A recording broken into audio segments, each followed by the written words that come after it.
If you enjoy watching Common Ground online, please consider making a tax-deductible donation at lptv.org. Lakeland Public Television presents Common Ground, brought to you by the Minnesota Arts and Cultural Heritage Fund and the citizens of Minnesota.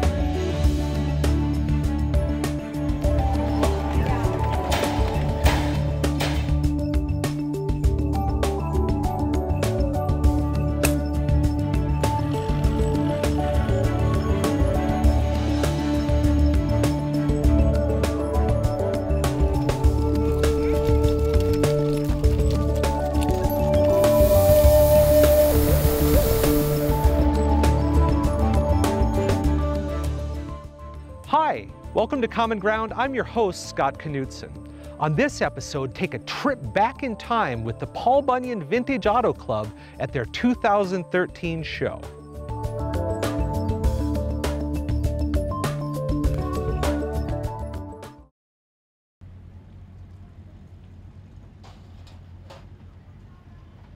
The mission of the Paul Bunyan Vintage Auto Club is the preservation of the automobile.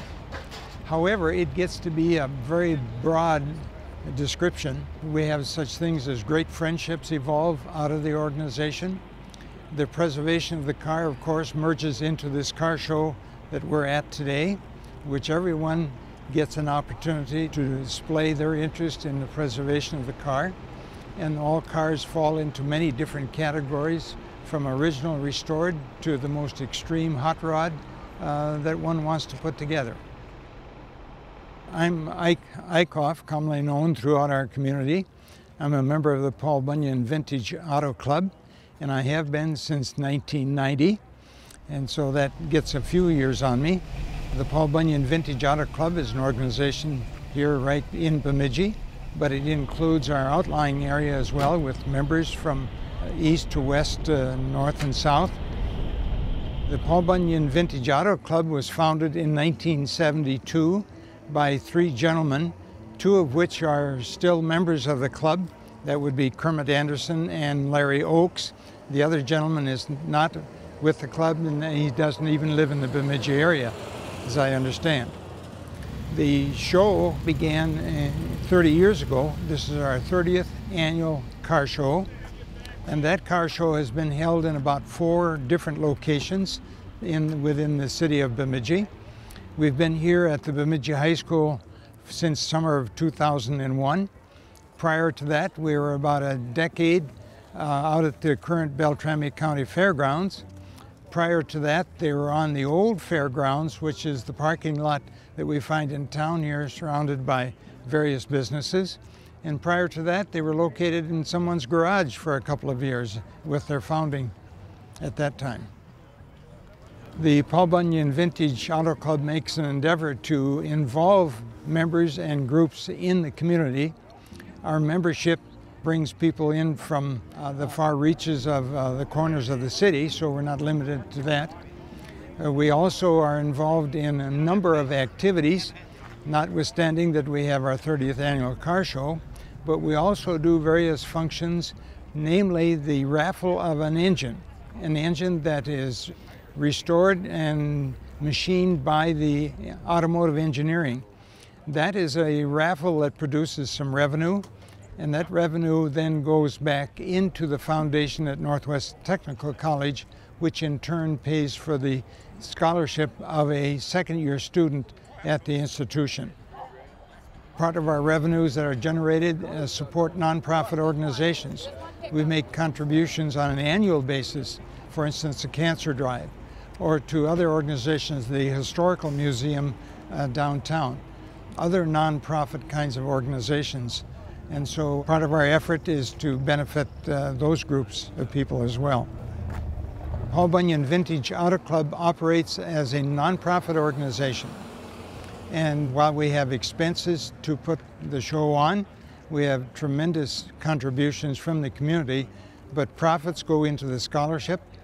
Profits pay for expenses that we have putting on the show, and we make those contributions annually to 2 or 3 different organizations who are in need of monetary assistance.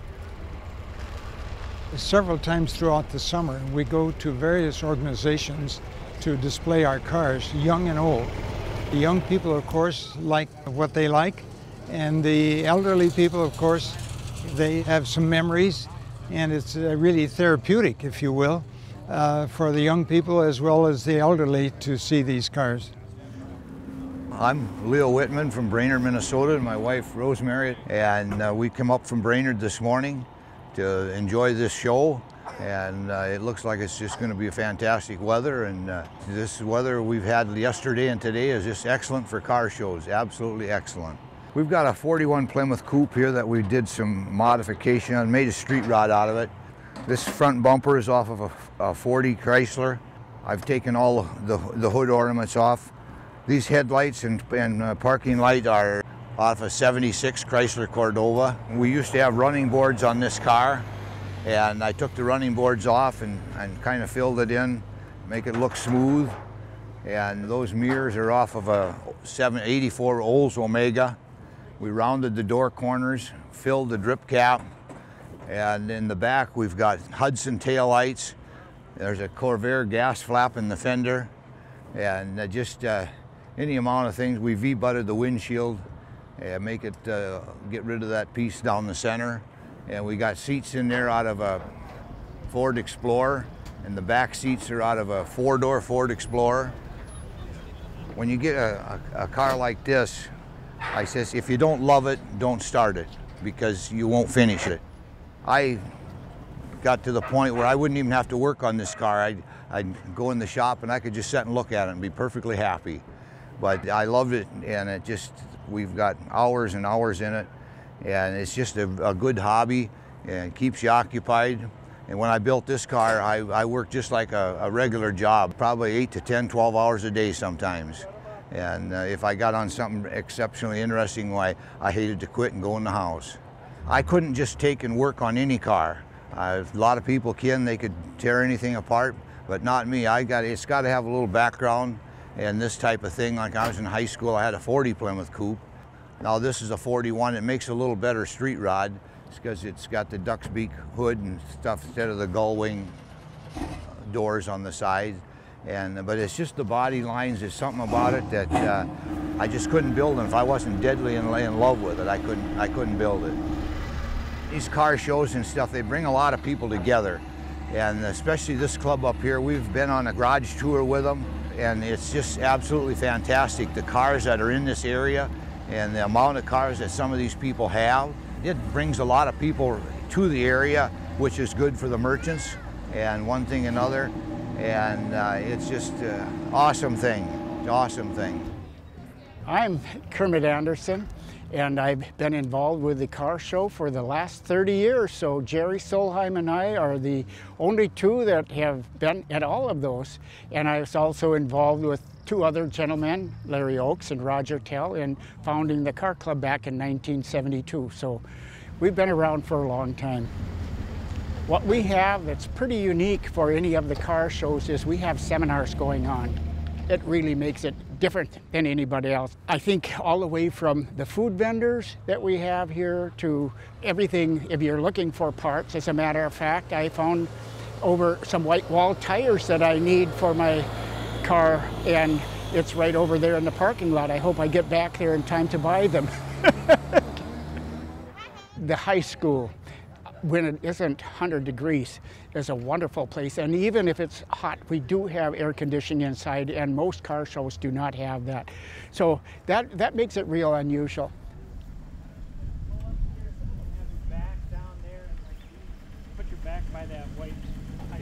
Paul Bunyan Vintage Auto Club participated in the Gary Berger documentary, Bemidji, The Middle Years. First of all, Gary asked if we would cooperate, and we said, well, sure will. We really would love to. When he got his script all written, on one evening we were over at Hoff's barn and brought the older cars, and so all the way from a little acting of a fight that was going on to looking at an engine like they always did back in the 50s, and to square dancing and so on. So we were involved with that, putting on the old clothes that they had so they'd be kind of 50s, 40s era. Action!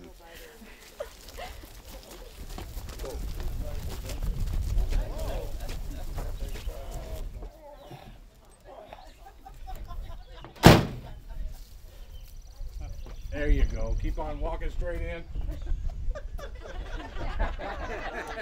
Beauty. That was good.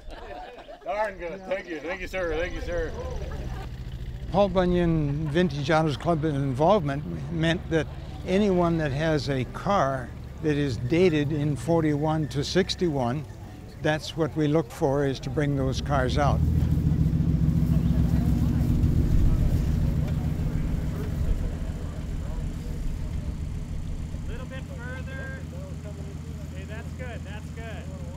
Okay, and then I still want some of all three of us. I want some of that too. Okay, I can see from this angle. Okay. Yeah. Okay, that's good. Put him down. He's down. And then when I yell action, you drag him up and throw him down, and then Eva's on your back. Okay. Okay? Action!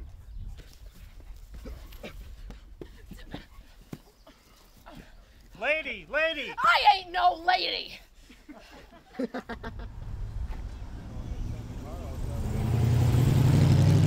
And then on the following days, driving down the streets of Bemidji to where the high school used to be. When you drive by her, we want to try, maybe we'll be yelling out, slow down, or whatever. But when you go by, both of you look at each other. Just casually and then away, okay? Okay. Because you're going to go around the block another time or 10, and then you're finally going to build up the courage to stop and ask her if she'd like a ride. Okay.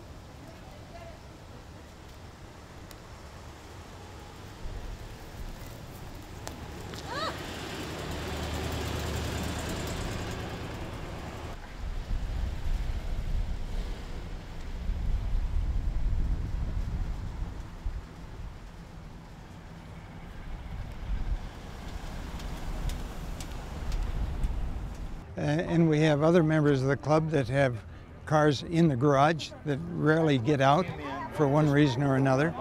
But those were representative of those years that Gary Berger wanted to carry across from an archival standpoint to recording Bemidji's history. Other grouping. Yep. Okay. You see the other old cars down there? Yep. Just get yourself in there In and the back space of it? yourself out. Yeah, get in the back. And space yourself out randomly so you're not all like an equal distance apart. My name is Larry Johnson. I have a 1929 Model A snowmobile that was originally used by a mailman in Walker, Minnesota. It was purchased by my father and my uncle in 1949. And we've had it in the family ever since. It spent most of its life at Lake Kebetogama, and it was starting to deteriorate to such a degree that it wasn't going to be much more than scrap. So I figured, well, if I'm going to do it, if someone's going to do it, I better take it now, and this is what turned out. As far as I know, it was used by a Mr. Breen. He was a mailman in Walker, Minnesota, and had no further use for it. The roads were better, and he didn't really need the snowmobile anymore. So he sold it. My uncle, who was a traveling salesman, found out about it and made the deal with him. This was a 7-year project of mine. I was a school teacher, so I had summers, of course, to work on it. So when I say 7 years, it was basically 7 summers. And over that amount of time, it turned out like this. Most people have never seen one. And I am kind of a history nut myself, so I thought, well, this would be a good way to show what it was like to be living in the country many, many years ago when they didn't have plows that we know as plows today. And the mailman had to go through, so this was the one way he could make it go through. Manufactured in St. Cloud, I believe in the 30s. The records don't go back that far. In St. Cloud, they were known for producing the Pan automobile, and that didn't make it more than a few years. When the building closed down, the Hilco manufacturing company took it over. You could get a kit for this, you could have them do the whole thing, and I'm not sure how far they went with this. But you brought in your Model A generally, or Model T, and they would adapt this rear end package to it. It's a blast to drive, and if someone is driving by, they really don't know what's going on, and I stop and or they stop, and we talk a little bit. I get it out every chance I get in the wintertime. Most guys take their stuff out in the summertime, and this is definitely a take them out in the wintertime car. The Paul Bunyan Vintage Auto Club likes to meet some of the sociological kinds of needs in the community. My name is Chris Lotsky. I'm the Director of Care out at Adult Day Services Bemidji. We have the Vintage Auto Club from Bemidji out here. It's the 40th anniversary of the club, and we have them out here showing our participants their cars, talking, having a great time, going down memory lane, telling stories. Just really brings the community together. They're volunteering their time, bringing their cars out here, so our participants can just kind of visit and talk about and just look at these cars and go down memory lane and talk about how they used to ride around in the back. Some of them, or they owned one as a teenager, or they have one in the garage at home when they restored, or they're going to pass on down to their kids or grandkids. They're just, all of them, you can just hear them in the background just really enjoying this event. This is one of them that my mom and dad had when they first got married. And I would be in the back of the bumper seat here. The car's over here. Wow, I like them. This is the kind I love. This is one of my favorites. This is mostly my favorite because it reminds me of my uncle used to have when I was a kid. Adult Day Services serves the population 18 and over. We have programming, we have an RN on site, we do physical therapy, we have structured exercises, we serve nutritious meals. We have our meals actually catered in from Aramark. We do different things like weights and blood pressures and vitals. We give medications. We're really targeting the folks that live out in their own, maybe isolated, need socialization. We have a program coordinator here who has all of the activities scheduled. We have different things like dog therapy, pontoon rides, we do crafts, we play cards, cribbage, even just sit and visit and have coffee. I'm Larry Oakes. I'm the current president of the Paul Bunyan Vintage Auto Club. We were invited here to have a small showing today of old cars for the people that come here for the day to see. And we've done this in the past, usually on an annual basis.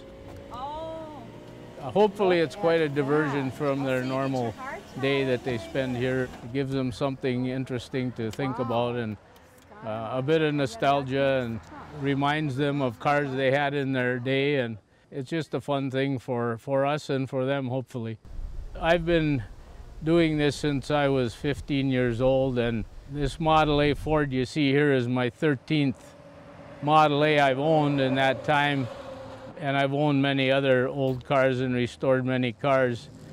I think for me, probably the search for and the restoration have been the main things that interest me. It seems that after I've had a restored car for some years, then I feel the need to have another one to work on. But the driving them around and the events are kind of like icing on the cake. We are here as an active club. We have about 100 members. You don't have to be a car owner to join, just have an interest in preserving and working on old cars or appreciating them. And if someone has that type of an interest, we're here and we'll welcome members all the time. We have a website, adultdayservicesbemidji.com, and see our hours and a lot of our pictures of our events that we do and all of the services we offer. We have our phone numbers and all of our staff on there that we just a great, another service we offer.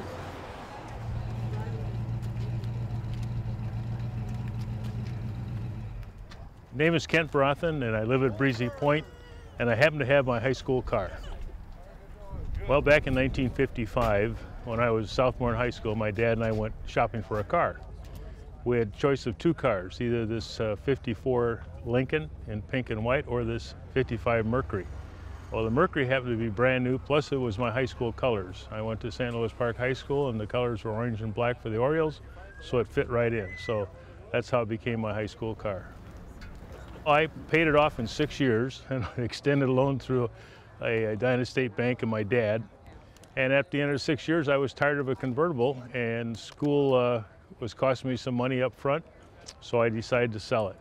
And then in the mid-'80s, classmates of mine from high school thought they had seen this car in a garage, and they just wanted to doors would open in a single car garage, and sure enough, it was the car, because in the right-hand windshield it had the H for Hamline University, which I had gone to, and that's why I had to sell for revenue. But in the meantime, the gentleman wouldn't sell to me. So about every 2 years I stopped in, he still wouldn't sell to me. And I looked at him, I says, I'm gonna outlive you. That was kind of my attitude, and sure enough, I bought it at his estate in '95, and there was 3 bidders, and I just left an empty check with the legal affairs of this estate and said, make it $100 more than the next bid, and I bought it back for more than I paid for it originally. But it came back home, and then it took 7.5 years to build it back up again. I enjoyed a lot of high school, and this, of course, was a high school car, so this went to my prom dates and went to graduation, and you know, everything that a young lad does in high school, this was the car I drove. So to get it back, we have pictorials of it here that shows the prom mate that I had and another couple that went to the prom, and actually 50 years later at our class reunion, we all 4 were there and we took another picture. So it brings back strong memories. And on the passenger side, you'll see a drive-in movie theater speaker system from Flying Cloud, and that actually, this car was at Flying Cloud many a Friday or Saturday night. The car itself, there's only 13 registered in the United States and 1 in England, and of those 14 total, this is the only one in persimmons, which is the actual color from the factory in 1955 that's been repainted, of course, as we did a ground-up restoration to bring it back to what it looks like. So with the 14 cars that are registered, that means that they're legal to be driven on highways. That doesn't mean there may be 1 or 2 in a museum or in a repair shop, but as far as, according to the California Highway Patrol, this is the only one in existence. We went out and bought a mannequin, and her name is Bobby, and she's actually a 1971 JCPenney store mannequin. So we designed her with a designing clothing outfit, and actually gave her a body makeover here 3 years ago. The roller skates I found out were 1964, so they're vintage also. And then we found the food tray and decked it up with A&W, and then on the other side, of course, we have the speaker systems from a Flying Cloud airport. It's nostalgia all over again. We were able to recreate what they lived, and it's really interesting to watch people come up and reminisce about the roller skates on the young lady with the drive-in tray, and reminisce about the old drive-in theater, because the kids of today have no idea what that speaker system is all about. Some think it's ordering food when in fact it's for the movie itself. So I sit back and we really enjoy people looking and admiring and coming up and picture taking with the young lady that's serving food, and it's all part of the bygone. We don't have that anymore, and the cars are the same vintage as everything around it, and that's what we enjoy. If people really want to find out something about us with individual members, we also have a website. It's called the Paul Bunyan Vintage Auto Club.org. The Paul Bunyan Vintage Auto Club cruises every Thursday night for 18 consecutive weeks throughout the summer. And that's open to members as well as non-members, guests and whatever. We begin at Cameron Park. We continue the evening with a host and hostess, which plans a trip. Usually it incurs having a fellowship and coffee and cake over at somebody's place, or we go to a restaurant for such an event, and just a continuation of good friendship throughout. I think that we're really blessed in being able to have the cars and being able to enjoy it. And I believe what we really enjoy is seeing other people enjoy the hobby. Whenever we can share with somebody else, that really brings joy to us. And then to see the smiles on their face, oh goodness. And then so many of them, I had one just like this. I had a car just like this. One senior citizen was on a scooter, and it was painted in a bright maroon metallic. And he pulled up beside a car that was just exactly like it, the same color.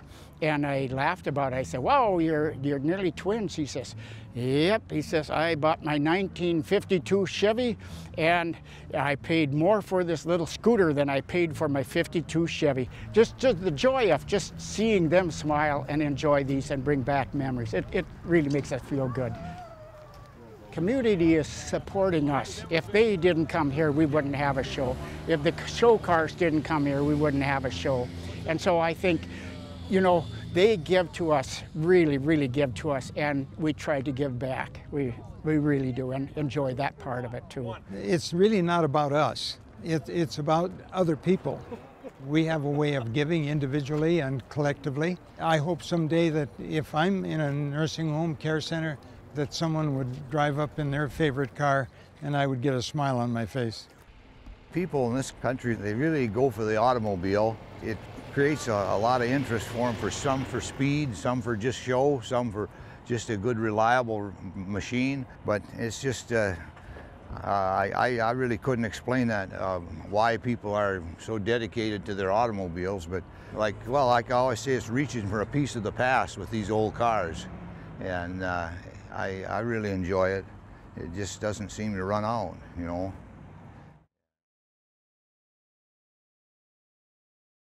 Thank you so much for watching. Join us again next week for another episode of Common Ground. If you have an idea for a Common Ground piece that pertains to North Central Minnesota, email us at legacy@lptv.org or call us at 218-333-3014. To view any episode of Common Ground online, visit us at lptv.org.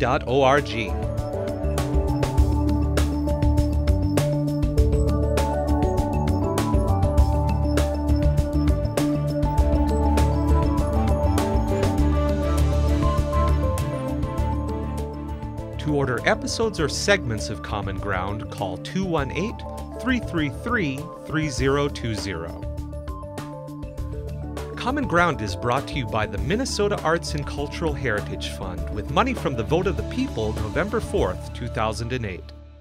If you enjoyed this episode of Lakeland Public Television's Common Ground, consider making a contribution at lptv.org.